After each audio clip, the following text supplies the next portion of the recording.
The world is changing, and we are seeing shifts in how we work and how we connect, and even how our kids learn at school.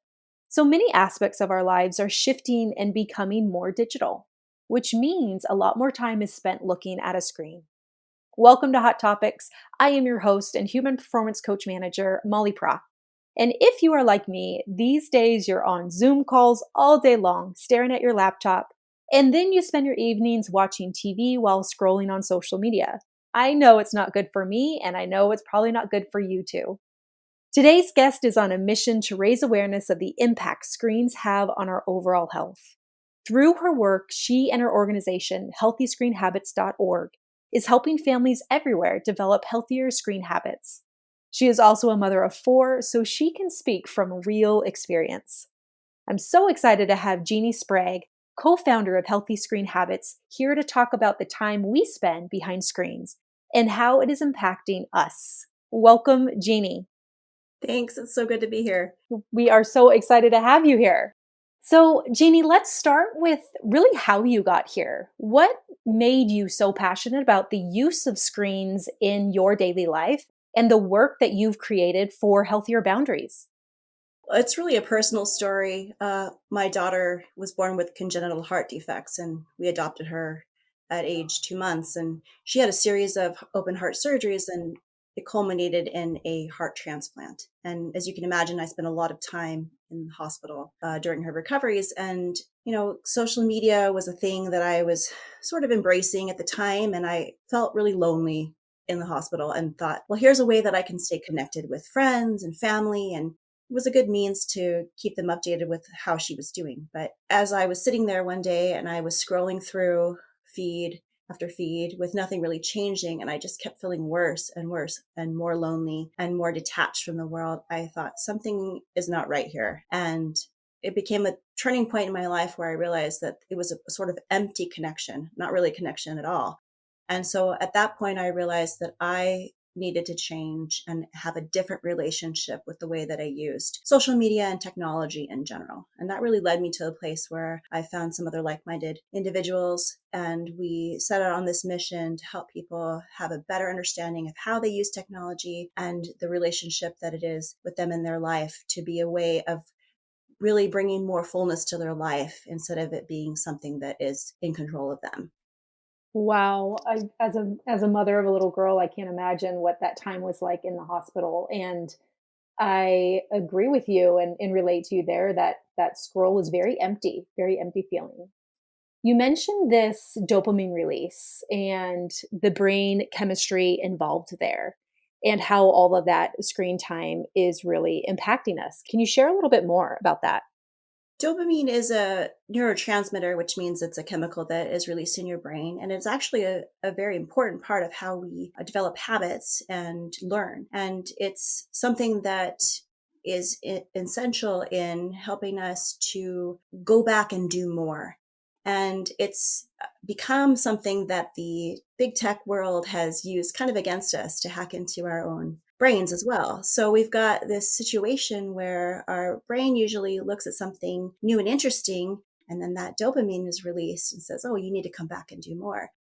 But unfortunately, with the way technology is, with all the bells and whistles and lights and the ever present feed where it just keeps going and updating, that dopamine release is actually being used against us, so that we are going back for more every time, and it's creating these pathways of habits so that we keep going back to the technology as they're gaining more of our attention.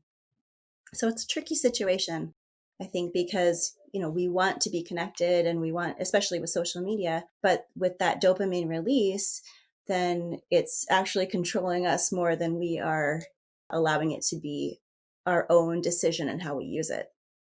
Wow, it makes me think of I don't know if you see, I bet you have seen it, but it was that very recent Netflix documentary, The Social Dilemma, I believe was the title of it, and it kind of interviewed a lot of these, former employees of the big industries that, that social media is on, and it talks exactly about that. And I remember so many people watching it, and really it being very eye-opening to exactly what you just mentioned.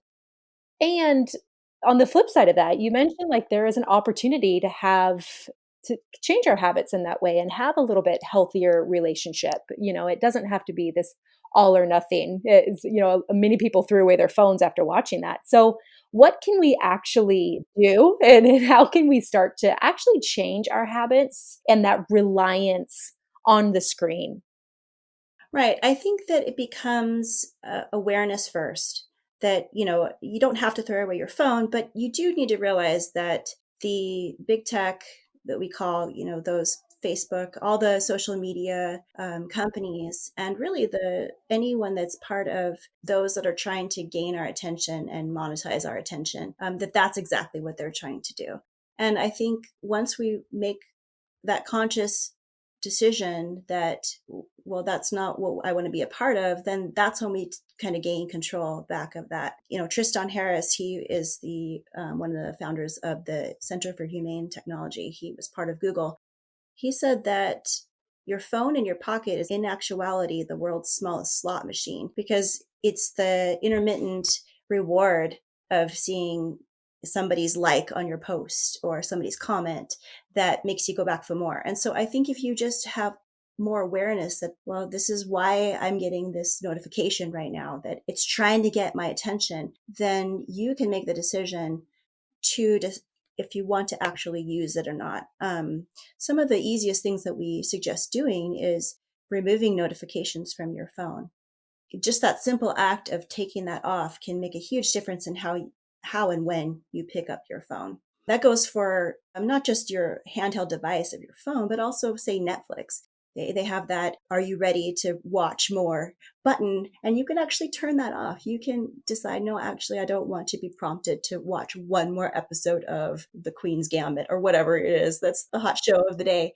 So just making those conscious decisions to turn off the notification and make it a tool that you use. The idea of the phone being a tool is an interesting one, because tools are something that you are supposed to be using on your own terms to do something productive. And never before in the history have we used a tool where it's trying to get your attention. The phone is billed as this great tool that can help you, and it can be, absolutely. But I think it's a very interesting shift that we have now, where this tool, quote unquote, is constantly trying to get your attention with notifications. And so if we make that conscious choice to turn those notifications off, that's one huge step in using it as your own. I believe that I shared with you the idea of one of my favorite authors, Cal Newport, in his book, Digital Minimalism, where he showed a person, this little cartoon drawing of a person in 2007 holding the new smartphone, smiling. Everyone's excited for this device. Well, fast forward to 2017, and the cartoon is shifted to the smartphone holding the person. So it's less of a tool at that point and more of something that is controlling you, and where you're not really acting, but you're being acted upon by this device. So I think being that awareness is that first shift, that you get to be the one to decide how you use technology. Yeah, I love how you mentioned this concept of being in control of the tool rather than the tool being in control of you, and creating an actual, meaningful experience with that technology, with social media, as it absolutely can be fulfilling in some aspects, but really being in control of it is, I love how you point that out. And I think the concept around like healthy screen time can exist, right? We can have that balance. And so for you and in your organization, I know you guys talk a lot about boundaries. And so for screens, what do those boundaries look like? Well, going back to digital minimalism, this concept that was coined by Cal Newport, the idea is that you are deciding what technology, what devices, what social media, whatever platform that you use, you're deciding, does it benefit me? Is it adding to my life and to the goals that I have set? And once you start asking yourself that, then you can pare it down to the things that actually bring the support or the that support the values that you have set for yourself in your life. So I think the first step is to cull out the things that really don't bring any value to your life. I mean, I could name a number of apps, but it's really not about the specific apps, more as the concept of what is it about this app that inspires me, or that makes me a better person, or that makes me more productive, or keeps me in touch with my family, all the positive things about it. And if there aren't any, then it's something that you can just go ahead and delete and not even pay attention to at all. And I think once we set those kinds of boundaries as far as what brings value and what doesn't, that's a good first step in deciding, okay, how much time am I going to spend on this? And do I actually really need it? It makes me think I had a challenge for myself, I think a year ago. Actually, it was I think a New Year's resolution a few years ago, and it was minimizing my wasted time on my phone. And I love how you, mentioned the concept of removing notifications. So you're intentional about when and why you pick up your phone.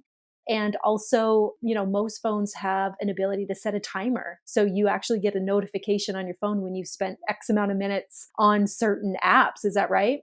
Exactly. Yeah, we have this digital well-being for Android users, and I think it's screen time for iPhone Yes. users. Sorry, I'm an Android user. Yeah. So, but that's what vast majority are iPhone users. So I know that that app works really well. And yes, it's fantastic to say, I'm going to be in control of this, and I'm going to set the limit for myself. And this is what I'm going to stick to. And once you do that, that feeling of control is a really powerful one. And it becomes then I'm using these devices, this technology on my own terms, and I'm not being controlled by it anymore. It's very Right. empowering. And it goes back to that awareness piece, like actually starting at the level of creating awareness around how much you might rely on it. When I set that time limit for myself, I was really surprised how quick, 10 minutes went by or 15 minutes went by. And it really does allow you to notice how often and how much time it takes away. And most people don't realize like the amount of time you actually spend on some of those social apps. That's so true. People are genuinely surprised by how much time they do spend. And Yeah. so having that quantitative number right there really speaks to you and Yep. is a big motivator for change. Yes. Um, I do think that that is a great way to make that shift in your mindset, to just be aware, oh, actually I am. And then really look at, well, what is it taking away from? What are the things in my life that I'm kind of missing out on because I'm spending time scrolling through this, or, on this particular site?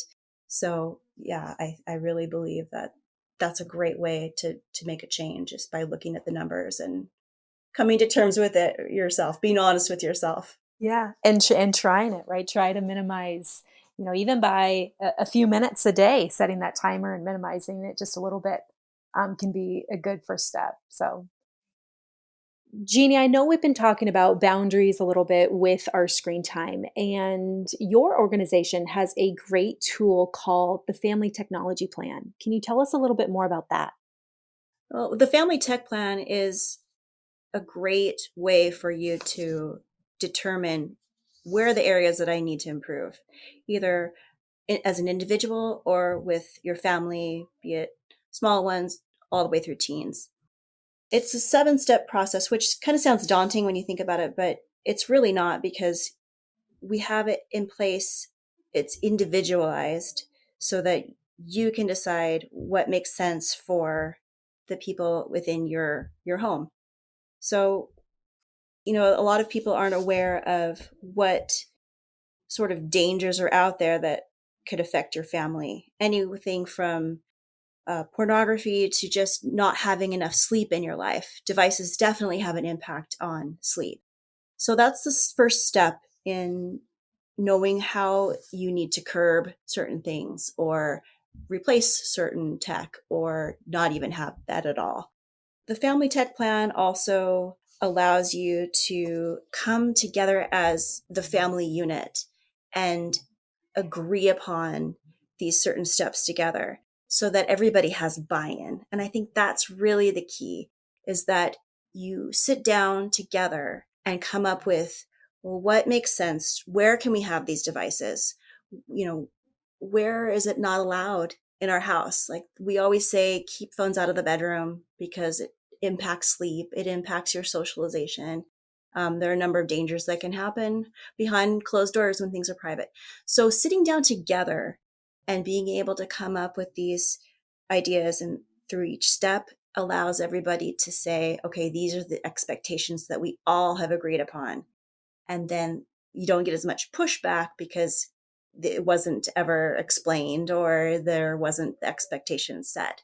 So I think there's a lot of power in sitting down together as your family unit or even just as yourself and deciding, okay, this is what I want to do and this is what we want to accomplish.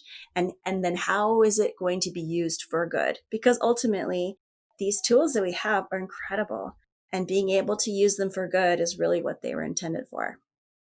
That's wonderful. Almost like an agreement. Probably goes back to that same intention of you being in control of the tool instead of, the tools or the notifications being in control of you. Jeannie, that sounds wonderful.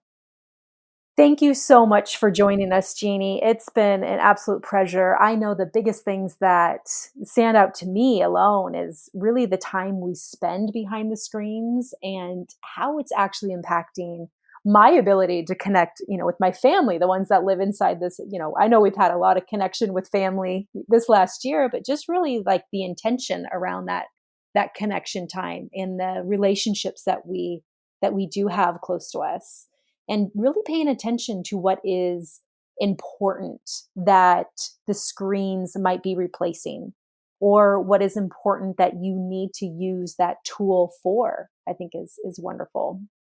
And the boundaries that you mentioned, healthy screen time is possible with boundaries. I like how you mentioned this isn't a an act to throw away your phone, throw it in the garbage. We need these tools. We do need them. They do serve us, but with boundaries and intention. Now, setting some boundaries and healthy screen habits for yourself is one thing, but what about for your kids? That's a whole other ballgame and great news. Jeannie is going to be here next month for the second part of this special Hot Topic series, Healthy Screen Time, and how you can create great screen habits for all members in your family. We've also included the link to the Family Technology Plan within the tile where you access this podcast. So thank you for joining me on this hot topic. Until next time, be well.